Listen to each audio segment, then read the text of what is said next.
할렐루야. 1월 6일 금요일 새벽입니다. 광야를 지나며 찬양하겠습니다. 왜 나를 깊은 어둠 속에 홀로 두시는지, 어두운 밤은 왜 그리 길었는지, 나를 고독하게, 나를 낮아지게, 세상 어디도 기댈 곳이 없게 하셨네. 광야에 서 있네. 주님만 내 도움이 되시고, 주님만 내 빛이 되시는, 주님만 내 친구 되시는 광야. 주님 손 놓고는 단 하루도 살 수 없는 곳 광야. 주께서 나를 사용하시려, 나를 더 정결케 하시려, 나를 택하여 보내신 그곳 광야. 성령이 내 영을 다시 태어나게 하는 곳 광야에 서 있네. 내 자아가 산산이 깨지고 높아지려 했던 내 꿈들도 주님 앞에 내려놓고, 오직 주님 뜻만 이루어지기를, 나를 통해 주님만 드러나시기를. 광야를 지나며. 오늘 하나님께서 주시는 은혜 말씀은 요나서 3장 말씀이 되겠습니다.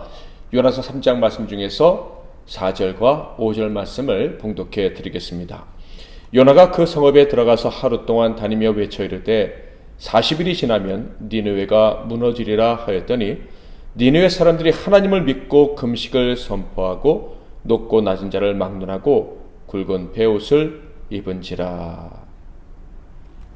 오늘은 의인 한 사람의 가치라는 제목으로 하나님 말씀을 상고하겠습니다. 요나서에는 참으로 기괴하다고 해도 과언이 아닐 정도로 인간의 이성으로 절대로 이해할 수 없는 사건들이 연속적으로 등장합니다.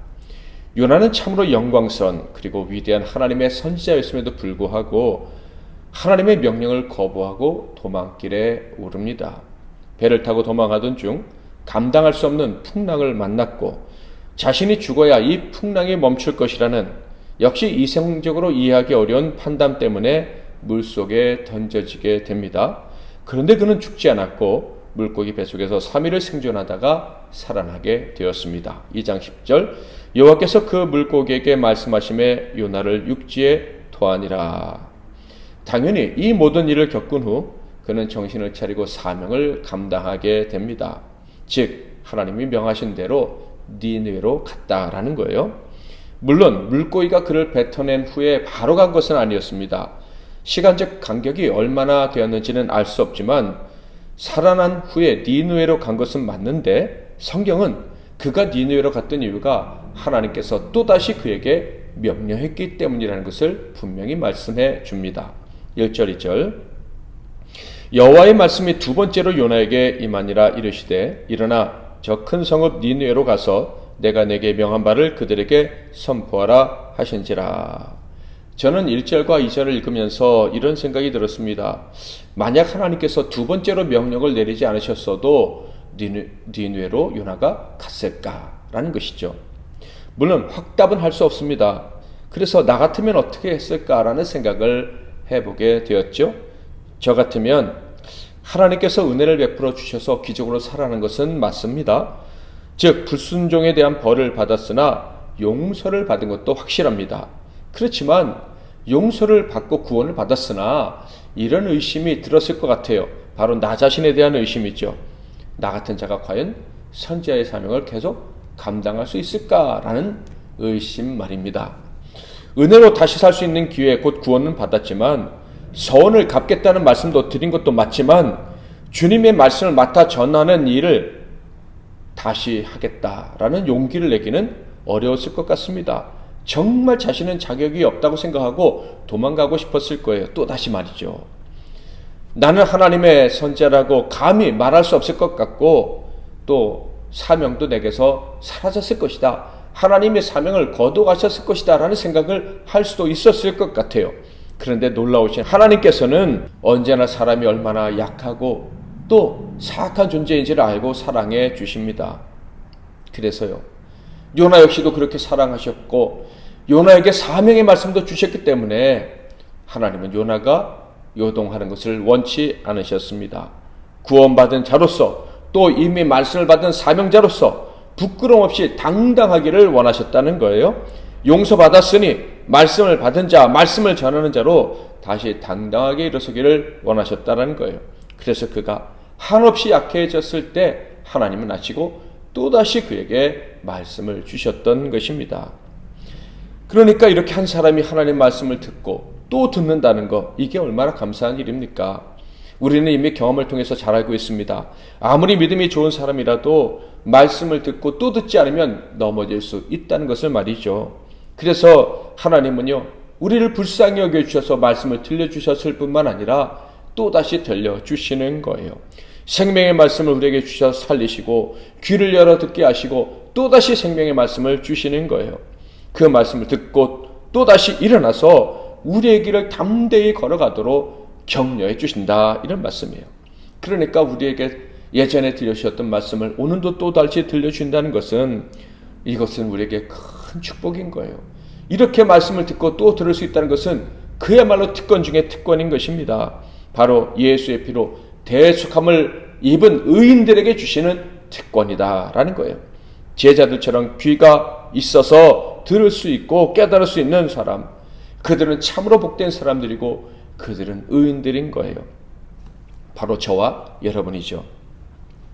요나는 또다시 들려주시는 하나님의 말씀을 듣는 순간 용기를 얻었고 지체할 수 없다고 느꼈으며 힘을 다해 사명을 완수하기 위해 앞으로 나아갑니다. 3절, 요나가 여호와의 말씀대로 일어나서 니느웨로 가니라. 니느웨는 사흘 동안 걸을 만큼 하나님 앞에 큰 성읍이더라.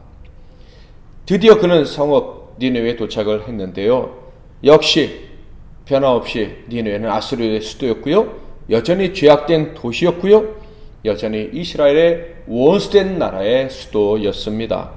그런데 그는 전과 달리 이 모든 인간적인 관점을 고려하지 않고 민족적인 관점 고려하지 않고 오직 하나님께서 말씀하신 대로 선포했습니다. 4절, 요나가 그 성읍에 들어가서 하루 동안 다니며 외쳐 이르되 40일이 지나면 니느웨가 무너지리라 하였더니. 자, 그런데 그 어떤 기적보다 놀라운 기적이 그가 외칠 때 일어나게 됩니다. 요나가 외친 것은 단 하루뿐이었는데, 즉 그가 하나님께 받은 말씀을 제한된 지역과 제한된 시간 안에서 전했을 뿐인데 온 나라에 회개의 역사가 일어나게 된 거예요. 5절부터 8절, 니느웨 사람들이 하나님을 믿고 금식을 선포하고 높고 낮은 자를 막론하고 굵은 베옷을 입은지라.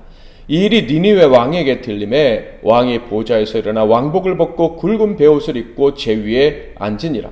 왕과 그의 대신들이 조서를 내려 니느웨에 선포하여 이르되 사람이나 짐승이나 소떼나 양떼나 아무것도 입에 대지 말지니 곧 먹지도 말 것이요 물도 마시지 말 것이며 사람이든지 짐승이든지 다 굵은 베옷을 입을 것이요 힘써 하나님께 부르짖을 것이며 각기 악한 길과 손으로 행한 강포에서 떠날 것이라. 이 말씀을 자세히 살펴보면요, 먼저 니느웨 사람들이 하나님을 믿었다고 합니다. 높은 자나 낮은 자나 다 요나가 전하는 하나님의 말씀을 믿었답니다. 즉 40일 이후에 니느웨가 무너질 것이라는 하나님 말씀을 받아들였다는 거예요. 당시 아수르는 정말 강한 나라로 성장하는 중이었어요. 그러니까 실로 교만할 수밖에 없는 상황이었다라는 거예요. 그런데 갑자기 지위 고하를 막론하고 모든 니느웨 성 사람들이 겸비한 마음을 가지게 되었다라는 거예요. 그들은 겸비한 마음으로 40일 후에 무너질 것이라는 하나님의 말씀을 믿고 회개하기 시작했는데요. 왕부터 회개했답니다. 자신의 죄로 인한 슬픔을 상징하는 베옷을 왕이 입었고 제 위에 앉아서 회개를 한 거예요. 심지어 금식을 선포했는데 사람은 물론이거니와 가축들까지도 완전 금식, 음식과 물을 금하는 금식을 선포했습니다. 특히 왕은요, 금식하면서 회개하라고 선포했는데 짐승들까지 굵은 베옷을 입고 하나님께 부르짖어 용서를 구하고 또 악한 길에서 떠나라면서 조서를 내렸던 것입니다. 그리고 그렇게 한 이유는 분명했죠. 그렇게 하면, 회개하면 용서받을지도 모른다. 하나님께서 뜻을 돌이켜 주실지도 모른다라고 생각했기 때문이에요. 9절. 하나님이 뜻을 돌이키시고 그 진노를 그치사 우리가 멸망하지 않게 하시리라. 그렇지 않을 줄을 누가 알겠느냐 한지라. 그러니까 그들은 정말로 진실되게 하나님 앞에 겸비한 모습을 가졌던 거예요. 진정 자신들은 멸망당에 마땅한 죄인들이라는 생각을 한 거예요. 그러니까 하나님의 심판은 부당한 것이 아니라고 인정한 것이고 자신들의 운명, 죽어 마땅한 운명을 하나님께 완전히 맡겨드린 거예요. 이렇게 놀랍게 겸비한 마음으로 회개한 결과는 무엇입니까? 10절. 하나님이 그들이 행한 것 곧 그 악한 길에서 돌이켜 떠난 것을 보시고 하나님이 뜻을 돌이키사 그들에게 내리리라고 말씀하신 재앙을 내리지 아니하시니라. 아멘. 이 모든 일을 지켜보았던 요나의 마음은 어떠했을까요? 4장 1절에 보면 그의 마음이 드러났는데요. 요나가 매우 싫어하고 성내며. 이 말씀을 통해서 이 요나의 마음이 드러난 것을 통해서 이렇게 급속하고도 완전한 회개와 용서는 요나도 상상치 못했던 일이라는 것을 확실히 확인할 수가 있습니다. 요나도 당황스러운 일이었으니 우리가 볼 때 역시 당황스러운 일이 아닐 수가 없지요. 그런데 이 사건을 통해서 우리에게 주시는 분명한 메시지는 무엇입니까? 요나조차 기대하지 못했고 심지어 원하지 않았던 회복의 역사는, 이 이방인까지 살아난 회복의 역사는 바로 요나 한 사람의 순종으로 이루어진 일이라는 거예요. 당연히 요나 자신도 그 이방인까지 구원할 수 있는 그런 그릇이 아니라고 생각을 했어요.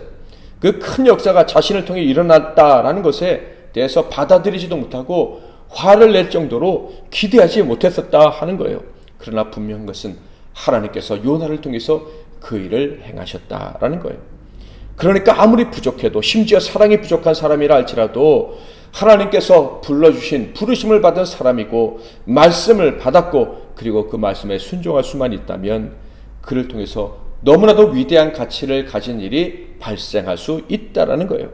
하나님의 뜻이 이루어지는 가치, 사람이 살아는 엄청난 가치를 가진 일이 일어난다라는 것입니다. 그러므로 저와 여러분은요, 부르심의 가치를 기억해야 되는 거예요. 내가 얼마나 귀한 자로 부르심을 받았는지, 내게 주신 사명이 얼마나 귀한 가치가 있는지를 기억하고 감사하며 살아가야 하는 거예요.